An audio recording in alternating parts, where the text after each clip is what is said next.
Berikut ini kita akan merenungkan beberapa ayat yang mungkin sudah sering kita dengar, tapi untuk bisa memahami lebih jauh, kita perlu renungkan berulang-ulang.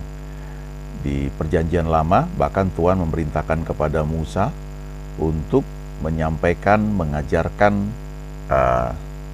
perintah-perintah Tuhan itu berulang-ulang kepada anak-anak, ya, kepada anggota keluarga, membicarakannya berulang-ulang, ya, pada waktu duduk, pada waktu berjalan, ya, pada waktu masuk atau keluar rumah, itu harus senantiasa direnungkan, diperkatakan. Demikian juga apa yang Tuhan perintahkan kepada Yosua untuk tidak lupa memperkatakan kitab Taurat Tuhan dan merenungkannya siang dan malam, supaya engkau bertindak hati-hati sesuai dengan yang tertulis di dalamnya. Jadi kalau firman Tuhan itu kita renungkan berulang-ulang, itu akan mengubah mindset kita, cara berpikir kita, dan dengan sendirinya tindakan kita akan berubah, akan sejalan dengan mindset atau cara berpikir kita itu. Dan kemudian karena firman Tuhan menjanjikan berkat, kesembuhan, kelimpahan, maka kita akan menikmati apa yang Ia janjikan itu. Ya, kita mulai dari Roma 3 ayat 23 dan 24. Karena semua orang telah berbuat dosa dan telah kehilangan kemuliaan Allah, dan oleh kasih karunia telah dibenarkan dengan cuma-cuma karena penebusan dalam Kristus Yesus. Ini salah satu yang membedakan antara perjanjian lama dengan perjanjian baru. Di perjanjian lama, penebusan dosa itu dilakukan oleh imam besar setahun sekali, masuk ke ruang Maha Kudus, dan itu berulang-ulang dilakukan untuk membereskan dosa. Ya, perlu waktu untuk membaca, merenungkan itu di kitab Ibrani, ya. Tapi kita lihat dulu di sini Roma 3 ayat 23. Ya, semua orang yang lahir ke dalam dunia itu memang sudah orang berdosa tanpa perlu diajari. Ya. Nature dosa itu ada. Tetapi ayat 24, oleh kasih karunia atau anugerah telah dibenarkan, dibuat menjadi orang benar karena penebusan dalam Kristus Yesus. Nah, itu cuma-cuma. Itu terjadi karena kita percaya kepada Yesus. Nanti kalau baca ayat 26 dari Roma 3 ini akan dikatakan bahwa Ia benar dan juga Ia membenarkan orang yang percaya kepada Yesus. Ini hal pertama yang perlu kita ingat senantiasa, bahwa kita ini orang yang dibenarkan, ya. Bukan gak pernah berbuat dosa, tetapi dibenarkan. Nah, di 2 Korintus 5 ayat 21, Paulus mengatakan Yesus ini, ya, yang tidak mengenal dosa, telah dibuatnya menjadi dosa karena kita, supaya dalam Dia kita dibenarkan oleh Allah. Jadi sekali lagi, ya, kata kuncinya itu, ya, dibenarkan. Bukan karena kita tidak pernah berbuat salah atau tidak pernah berdosa, ya. Tapi dosa kita itu ditimpakan kepada Dia. Nah, kalau di perjanjian lama, imam besar yang berulang-ulang mempersembahkan korban penghapus dosa itu adalah orang yang tidak sempurna.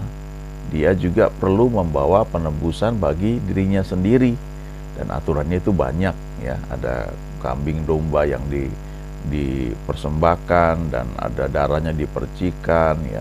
Dia harus mengadakan penyucian, ya, buat dosa dia juga dan buat dosa seluruh umat Israel pada waktu itu. Dan itu berulang-ulang dilakukan karena berlakunya setahun, ya. Nanti berikutnya datang lagi, ya, bereskan dosa lagi, ya, kemudian di reset lagi, istilahnya dosa-dosanya udah dibereskan, nanti tahun depan datang lagi. Jadi berulang-ulang. Nah, kalau Yesus ini yang menjadi imam besar dan juga menjadi domba Allah yang dipersembahkan, ya, anak domba Allah yang tidak bercacat celah. Itu di perjanjian lama aturannya detail, anak domba yang dipersembahkan harus tidak bercacat, tidak bercelah. Nah, Yesus disebut anak domba Allah yang memikul dosa seluruh dunia, ya. Bukannya orang Israel, tetapi seluruh dunia. Dia ini tidak berdosa. Dia lahir bukan karena benih seorang laki-laki, tetapi karena firman yang menjadi manusia. Dia lahir dari seorang wanita yang perawan, yaitu Maria. Dia cuma numpang lewat, menjalani proses menjadi manusia. Itu yang disebut firman menjadi manusia. Dia tidak mengenal dosa. Waktu dia datang ke dunia ini, dia dicobai dalam segala hal, tetapi dia tidak berdosa. Dia seperti Adam, ya. Adam yang awal itu membawa dosa ke dalam dunia, tapi Adam yang kedua ini atau Adam yang terakhir ini membawa pembenaran bagi orang-orang yang percaya kepadanya, ya. Nah, dia dicobai dalam segala hal. Nah, dia bisa jatuh dalam dosa karena dia memang menjadi manusia, tetapi dia memilih untuk taat sehingga dia tidak jatuh dalam dosa. Nah, dia ini telah dibuat menjadi dosa, padahal dia sendiri tidak berdosa. Dia telah dibuat menjadi dosa supaya kita itu yang berdosa itu dibenarkan, ya. Nah, ini pengertian yang perlu kita camkan senantiasa berulang-ulang. Kalau kita senantiasa mencamkan ini, merenungkan ini, ada banyak ayat di kitab Ibrani yang perlu kita baca juga, tapi salah satunya adalah Ibrani 10 ayat 2. Nah, ini dampaknya, ya, ketika kita menyadari bahwa kita sebagai orang yang dibenarkan. Sebab jika hal itu mungkin, pasti orang tidak mempersembahkan korban lagi. Sebab mereka yang melakukan ibadah itu tidak sadar lagi akan dosa setelah disucikan sekali untuk selama-lamanya. Nah, ini perlu dibaca ayat-ayat sebelumnya dan setelahnya. Kita akan melihat bedanya perjanjian lama dan perjanjian baru. Di perjanjian lama, imam besar itu berulang-ulang mempersembahkan korban. Ya, kesadaran akan dosa itu selalu ada. Ya, tetapi di perjanjian baru, Yesus itu sebagai imam besar dikatakan dia sekali mempersembahkan korban yang sempurna, dan karena itu, ya, menjadi kita itu dibenarkan, ya. Statusnya ini beda dengan orang-orang di perjanjian lama yang memang melakukan berbagai perintah yang diberikan oleh Tuhan, ya, lewat Musa, tetapi kesadaran bahwa mereka orang yang berdosa itu tetap ada. Nah, di sini kita diingatkan bahwa ketika Tuhan sudah mengampuni kita, ya, maka dikatakan di sini kesadaran akan dosa itu menjadi hilang. Kita lebih sadar sebagai orang benar. Nanti baca di kitab Ibrani, ya. Kitab ini juga mengutip perjanjian lama. Ketika dikatakan bahwa aku tidak mengingat-ingat lagi kesalahan mereka, ya. Ada yang dari perjanjian lama itu dibuat menjadi lagu, ya. Sejauh timur dari baratnya telah kau buangkan dosaku, tiada kau ingat lagi pelanggaranku. Jauh ke dalam tubir laut kau lemparkan segala dosaku, ya. Tubir laut itu laut yang paling dalam, ya, yang mungkin sampai sekarang manusia juga belum berhasil ke bawah, ya, karena tekanan yang sangat besar sekali. Jadi artinya waktu dibuang ke dalam tubir laut itu, ya, dijauhkan dan nggak perlu kita ingat-ingat lagi. Ya, sebaliknya dengan kita membangun hubungan dengan Tuhan, kesadaran kita sebagai orang benar itu akan semakin kuat, ya, semakin bertumbuh. Di Ibrani 10 ini kita sebenarnya bisa banyak, ya, baca ayat-ayatnya. Kalau di ayat 3 itu dikatakan kalau setiap tahun orang mempersembahkan korban, maka orang itu diingatkan adanya dosa, ya. Ayat 4, tidak mungkin darah lembu jantan atau darah domba jantan menghapuskan dosa, ya. Tetapi ketika Tuhan Yesus, ya, datang, dia itu, ya, mempersembahkan dirinya sebagai anak domba Allah yang tidak bercacat, tidak bercela, yang menyebabkan ketika kita dibenarkan, status kita menjadi orang benar, roh kita itu menjadi ciptaan baru, kita tidak bisa berbuat dosa. Jadi kesadaran akan dosa itu tidak ada lagi, ya, dalam roh kita. Nah, yang perlu dibenahi adalah pikiran kita, yang ada dalam jiwa kita. Nah, ini proses yang disebut sanctification. Ini berlangsung seumur hidup kita. Sejauh mana kita membangun hubungan kita dengan Tuhan, merenungkan firman-Nya, janjinya, sehingga kesadaran akan firman yang Dia sampaikan itu menjadi lebih kuat, ya, di dalam hidup kita dibandingkan apa kata falsafah yang ada di dunia ini, atau filsafat atau pengertian yang ada di dunia ini. Daud di Perjanjian Lama, dia menyadari bahwa ketika dosa itu sudah diampuni, ya, kesadaran sebagai orang yang sudah diampuni itu akan membuat pikiran yang merdeka, dan itu berdampak kepada tubuh kita. Makanya di Mazmur 103, ya, mulai dari ayat 1 sebenarnya itu tentang Daud, ya, mengajarkan untuk memuji Tuhan. Di ayat 3 dikatakan, pujilah Tuhan hai jiwaku, Dia yang mengampuni segala kesalahanmu, yang menyembuhkan segala penyakitmu. Ya. Jadi setelah kesalahan kita diampuni, maka kesadaran sebagai orang yang sudah diampuni kesalahannya, itu membuat kita bisa menerima bahwa Tuhan itu tidak hanya mengampuni segala kesalahan kita, tapi juga menyembuhkan segala penyakit kita. Ya. Ini di Perjanjian Lama, ya. Daud menyadari hal itu. Memang ada hamba Tuhan yang mengatakan juga bahwa Daud ini adalah orang yang hidup di Perjanjian Lama, tapi dengan pewahyuan Perjanjian Baru. Ya, ada banyak hal sekali yang dia sampaikan, dia tulis di kitab Mazmur itu yang suka dikutip di Perjanjian Baru. Dan memang apa yang dia tulis itu seringkali memang pewahyuan, pengertian yang penggenapannya itu secara nyata, ya, di Perjanjian Baru. Nah, itu karena Daud bergaul dengan Tuhan, walaupun dia sendiri tidak sempurna, ya. Yang kita baca juga di kitab Kejadian, bagaimana orang seperti Henokh bergaul dengan Tuhan, dan Tuhan tunjukkan kepadanya hal-hal yang akan datang. Juga Daniel, ya, tentang akhir zaman dia diberitahu. Jadi memang hubungan dengan Tuhan ini membuat kita mengerti banyak hal, juga hal-hal yang akan datang. Nah, lalu di Yesaya 53 ayat 4 dan 5 khususnya, ini ayat juga yang perlu kita renungkan berulang-ulang. Ya, ayat ini sering dikhotbahkan, atau mungkin kita sudah sering dengar juga, ya, tentang kesembuhan karena bilur-bilur Yesus, ya.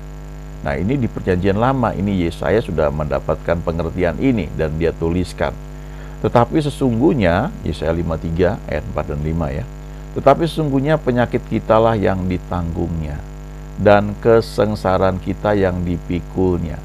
Padahal kita mengira dia kena tulah, dipukul dan ditindas Allah. Tetapi dia tertikam oleh karena pemberontakan kita. Dia diremukan oleh karena kejahatan kita. Ganjaran yang mendatangkan keselamatan bagi kita ditimpakan kepadanya, dan oleh bilur-bilurnya kita menjadi sembuh. Kita lihat di sini sekali lagi, ya, tentang pengampunan dosa. Dikatakan di sini ganjaran yang mendatangkan keselamatan bagi kita. Ya, jadi upah dosa adalah maut. Nah, dosa itu ditimpakan kepada Yesus, ya, kesengsaraan kita, ya, penyakit kita yang ditanggung juga, itu termasuk salah satu akibat dosa, ya. Dosa itu membawa penyakit, ya, membawa kemiskinan, membawa kutuk, ya, dan banyak hal, ya. Nah, tetapi Yesus menanggung itu semua, ya, penyakit kita yang ditanggungnya, kesengsaraan kita yang dipikulnya. Nah, kita kira itu dia yang bersalah, dia yang dihukum, ditindas oleh Allah. Tetapi sebenarnya semua itu terjadi karena kesalahan kita yang dampaknya itu, ganjarannya itu ditimpakan kepada dia, ya. Dan akhirnya kita baca di sini, Yesaya bisa berkata bahwa oleh bilur-bilurnya kita menjadi sembuh. Artinya waktu Yesus memikul segala penyakit kita, ya, dia diremukan, dia mengalami aniaya, ya, dia disalibkan dan dia mati, ya, di kayu salib, dan itu menyebabkan secara legal penyakit kita itu sudah ditimpakan kepada dia. Bahkan sebelum kita lahir, ini kan kejadiannya waktu Yesus disalibkan itu 2000 tahun yang lalu. Makanya dosa yang dia ampuni itu dosa sepanjang zaman, ya. Dosa masa lalu, ya, dosa masa sekarang, dosa akan datang, itu dibayar semua, ya. Walaupun realisasinya itu terjadi ketika kita mengakui menerima Yesus sebagai Tuhan dan Juru Selamat. lalu kita dibenarkan. Ya. Jadi ini luar biasa ya. Kalau kita baca waktu Yesus disalibkan, dia mengatakan tetelestai ya. Ada beberapa perkataan yang diucapkan ya. Ada 7 kalimat atau perkataan terakhir yang Yesus ucapkan di kayu salib. Salah satunya adalah tetelestai ya. Sudah selesai, it is finished. Nah, kata tetelestai itu kalau diterjemahkan artinya sesuatu yang sudah selesai dikerjakan di masa lalu, tetapi dampaknya terus berlangsung sampai sekarang dan seterusnya. Makanya dikatakan ia mempersembahkan korban sekali untuk menguduskan mereka selamanya. Ya, jadi memang urusan pemberesan dosa itu sudah selesai di kayu salib 2000 tahun yang lalu. Makanya ketika seseorang itu masuk ke dalam neraka itu karena dia menolak pembenaran oleh Yesus yang dilakukan oleh Yesus ya. Nah, itu yang perlu kita sadari. Di kitab Ibrani ini dibahas banyak sekali, luar biasa ya. Nah, kemudian Petrus ya mengutip kitab Yesaya tadi dan dia tulis di suratnya ya 1 Petrus 2 ayat 24. Dia mengatakan Tuhan Yesus sendiri telah memikul dosa kita di dalam tubuhnya di kayu salib. Ya, dosa-dosa kita. Nah, kita belum lahir. Bayangkan ini 2000 tahun yang lalu. Jadi yang dia buat itu berlaku tidak hanya dosa untuk masa lalu pada saat itu ya. Sebelum dia ada di muka bumi bahkan ya, sebelum dia datang ke dunia. Ya, itu dipikulkan di kayu salib oleh dia, tapi juga dosa yang saat itu orang-orang Israel lakukan dan dosa yang seterusnya ya, karena berlaku sampai sekarang. Nah, kita kan hidup 2000 tahun setelah Yesus itu disalibkan ya. Jadi dosa-dosa kita itu sudah dipikul dalam tubuhnya di kayu salib 2000 tahun yang lalu ya. Supaya kita yang telah mati terhadap dosa ya, kan kita terima Tuhan Yesus, kita ini jadi manusia lama kita kan mati gitu ya. Kita hidup untuk kebenaran, kita hidup dalam pembenaran yang Tuhan lakukan bagi kita. Nah, kesadaran itu kalau kita pegang terus ya, itu akan membuat kita semakin mengerti bahwa tidak hanya dosa, tapi dampak dari dosa itu juga dibereskan. Salah satunya adalah penyakit. Jadi dikatakan oleh bilur-bilurnya kamu telah sembuh. Dulu waktu saya kuliah ya, ada hamba Tuhan dari Surabaya ya, KKR namanya Jeremy Rim ya. Dia khotbah luar biasa sekali di Gor Saparua di Bandung. Waduh, banyaknya, penuh itu gor tuh. Banyak orang datang. Lalu dia tantang tentang kesembuhan, doa kesembuhan. Nah, waktu penjelasan mengenai doa kesembuhan itu, yang lakukan itu ada hamba Tuhan namanya Pak Damaris ya. Ini sudah meninggal dua-duanya ya, baik Yeremia Rim maupun Pak Damaris, Stefanus Damaris. Pak Damaris ini sangat senior ya, dikatakan sebagai orang yang membawa gerakan karismatik ya di Indonesia. Salah satu muridnya ya Yeremia Rim. Lalu Pak Damaris ini seorang teacher ya, dia maju ke depan dan dia bilang, "Saudara, siapa yang sakit jantung ya, angkat tangannya." Nah, dikatakan bahwa 2000 tahun yang lalu jantung saudara yang sakit itu sudah ditimpakan kepada Yesus. Saudara ini sekarang menerima jantung yang baru, itu sudah tersedia ya. Terus dia tanya lagi, siapa yang sakit paru-paru ya, angkat tangan. Dia bilang tuh untuk berbagai penyakitnya. Lalu dia simpulkan begini, semua penyakit saudara sudah ditimpakan kepada Yesus 2000 tahun yang lalu. Jadi sekarang saudara sebenarnya sudah tidak punya penyakitnya, itu legalitasnya. Nah, pengertian ini perlu ditangkap dulu ya, sebelum berdoa. Lalu dia tanya, siapa yang sudah sembuh sekarang? Udah banyak orang angkat tangan. Hanya pengertian itu. Lalu dia doa, ya dimeteraikan. Lalu orang-orang sembuh. Nah, setelah sembuh itu kita perlu sadar, pemikiran itu yang perlu kita jaga terus. Karena kalau enggak, itu akan nyerang lagi simptomnya. Nah, kita perlu lawan itu dan mengatakan bahwa oleh bilur-bilurnya aku telah sembuh. Kita perlu sadar senantiasa bahwa Tuhan ada bersama kita ya, Immanuel, God with us. Jadi kita perlu semakin sadar kita ini orang-orang yang dibenarkan ya. Kesadaran akan dosa itu menjadi hilang, kita menjadi orang yang sadar akan benar, dibenarkan di hadapan Tuhan, dan orang-orang yang sudah disembuhkan ya. Amin.